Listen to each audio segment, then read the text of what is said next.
siguiendo con este módulo 2, nos vamos a centrar ahora en la hipótesis, ¿no?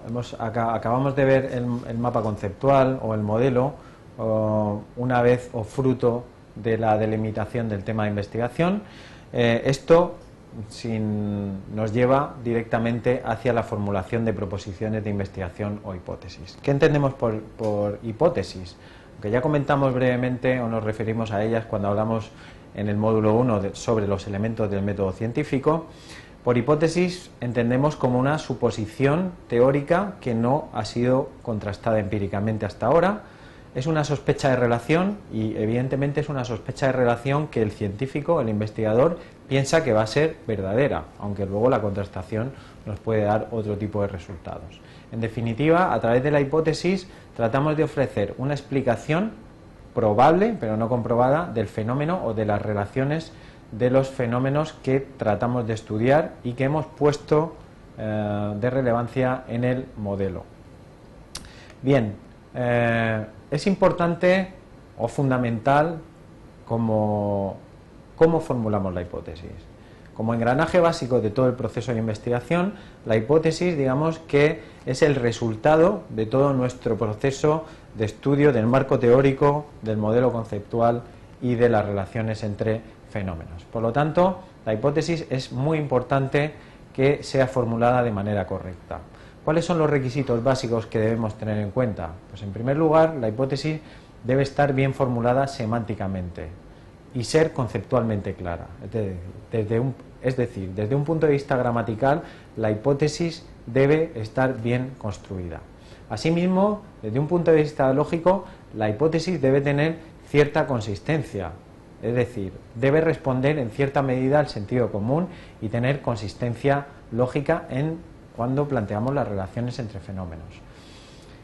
Más importante aún, debe estar fundamentada en el conocimiento previo o resultar compatible con el cuerpo de conocimientos científicos existentes. Desde un punto de vista científico, la hipótesis debe estar fundamentada, debe ser o debe estar basada en el marco teórico del cual nosotros o a través del cual nosotros explicamos las relaciones entre fenómenos. Por lo tanto, este es un elemento fundamental. Y por supuesto, la hipótesis como tal debe ser empíricamente contrastable mediante procedimientos objetivos desde el punto de vista matemático o estadístico. Bien, dicho esto, también es importante comentar aquí algunos errores comunes o habituales a la hora de formular una hipótesis y que debemos tratar de evitar. En primer lugar, las hipótesis deben ser lo más simples y sencillas posibles. Por lo tanto, hay que evitar hipótesis en las que se introducen demasiados elementos, formulaciones excesivamente largas o complejas. En segundo lugar, la hipótesis no debe introducir expresiones, términos que no hayan sido debidamente justificados y debidamente tratados en el marco teórico y en la explicación de dicha hipótesis. Ese es un error habitual en el que a veces terminamos el desarrollo teórico con una hipótesis en la que introducimos algún concepto, algún término que no ha sido excesivamente justificado en el desarrollo. Por otro lado, hay que evitar también formular hipótesis sesgadas, tendenciosas o también muy habitual de carácter normativo. Nosotros estamos construyendo ciencia, por lo tanto nuestro punto de vista debe ser punto de vista positivo frente al normativo. No investigamos sobre lo que debe ser, sino tratamos de analizar la veracidad de lo que es, ¿vale? Entonces, en ese sentido, es importante que la hipótesis sea neutra. Y por último, hay que alejarse de hipótesis o formulaciones excesivamente vulgares que ya están disponibles en el conocimiento común, o también hipótesis demasiado filosóficas que nos cuesta, digamos, de alguna manera traer a la realidad. Bien, considerando todos estos elementos, cuando nos dirigimos a una hipótesis, ¿qué es lo que podemos hacer o cómo podemos plantearla?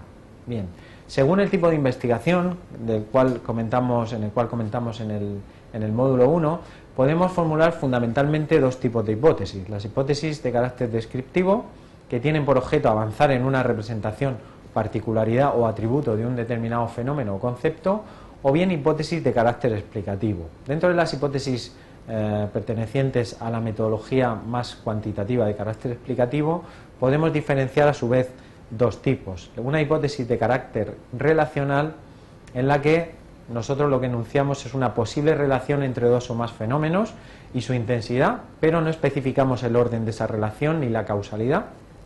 Y luego la hipótesis causal, en la que se enuncia aquí sí una posible relación causa-efecto, y por lo tanto el orden de los conceptos influye en la dirección de la relación. Aquí, en la siguiente diapositiva, podemos ver un ejemplo de cada una de estas hipótesis. Si hablamos de hipótesis descriptiva, por ejemplo, la que tenemos aquí podría ser ilustrativa en ese sentido. Los gerentes integrados en cadenas franquiciadas poseen una formación técnica superior a la media. Aquí no estamos estableciendo relaciones entre variables, sino solamente estamos poniendo de manifiesto un posible atributo del fenómeno que queremos estudiar.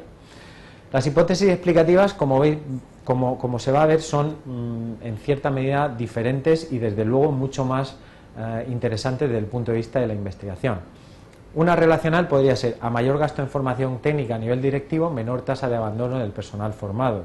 O a nivel causal, un menor riesgo percibido en las decisiones por parte del directivo genera mejores resultados para la empresa en contexto de incertidumbre. En este caso estamos utilizando no solamente una relación, sino fijando la causa y el efecto de dicha relación.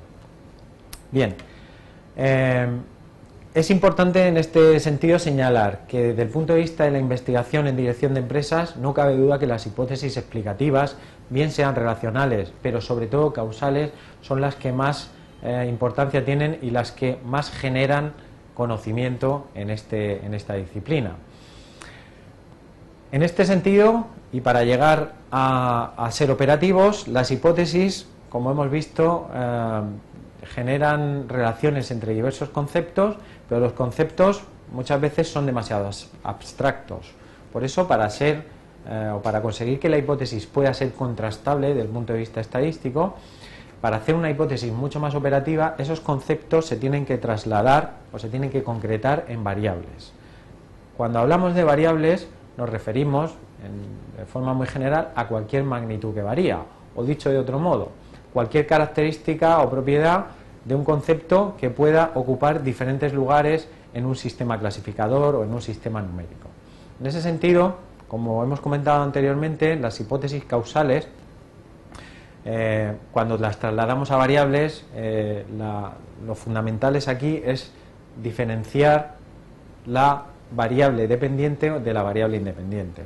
Esta es la diferenciación más clásica de variables que me sirven o que tienen que ver con la formulación adecuada de relaciones causales.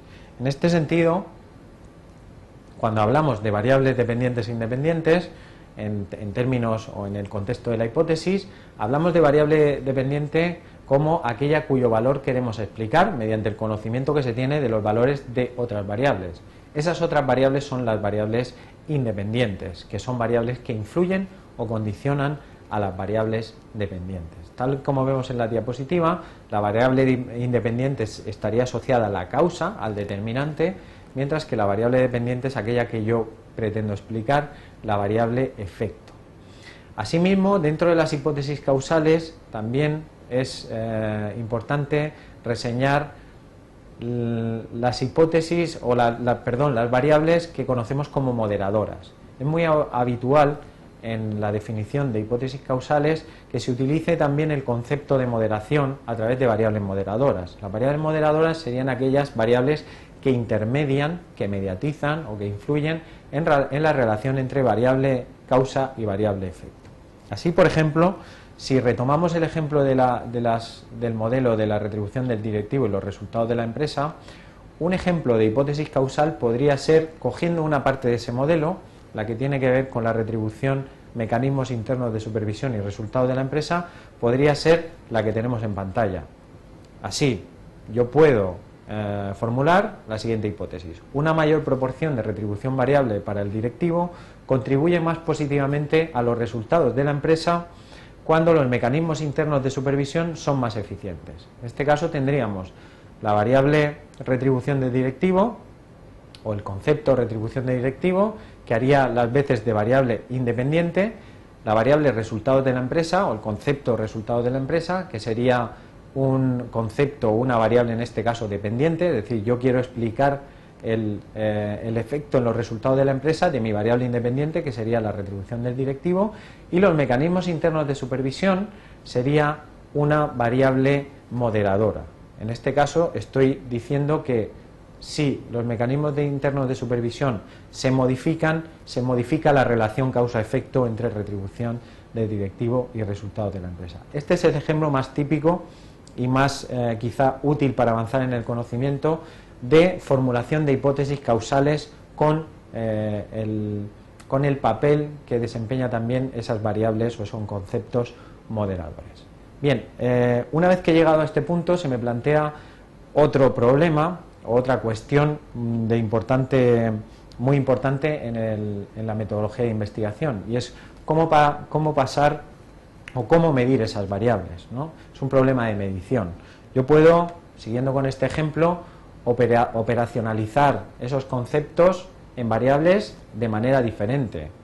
Puedo optar por diferentes tipos de medición. Así yo puedo decidir para mi variable dependiente, resultado de la empresa, medirla a través de un indicador objetivo, como puede ser una medida de rentabilidad, o bien a través de la percepción que tienen los directivos sobre la efectividad de la organización. Estaríamos hablando de una medida subjetiva basada en una escala de medición, una escala de percepción. Igualmente, con la variable independiente resultado de la empresa puedo tomar una medida cuantitativa o bien una medida de percepción de los directivos con respecto a cómo ven sus retribuciones. Igualmente las variables moderadoras, en este caso la moderación a través de los mecanismos internos de gobierno la puedo medir a través de quién es el propietario o cuáles son las características del Consejo de Administración con respecto al número de miembros o el número de consejeros que lo forman, o bien puedo utilizar una escala subjetiva de supervisión a través de la cual yo pregunto a los propietarios cómo perciben ellos el seguimiento que hacen de las labores del directivo. En definitiva, la definición de una buena hipótesis termina con la operacionalización de esos conceptos que yo ponga en la hipótesis en variables y con el planteamiento de posibles escalas de medida objetivas o subjetivas que me sirvan para llevar al terreno empírico y a la contrastación empírica dichas hipótesis. Bien, y con esto concluimos el módulo 2.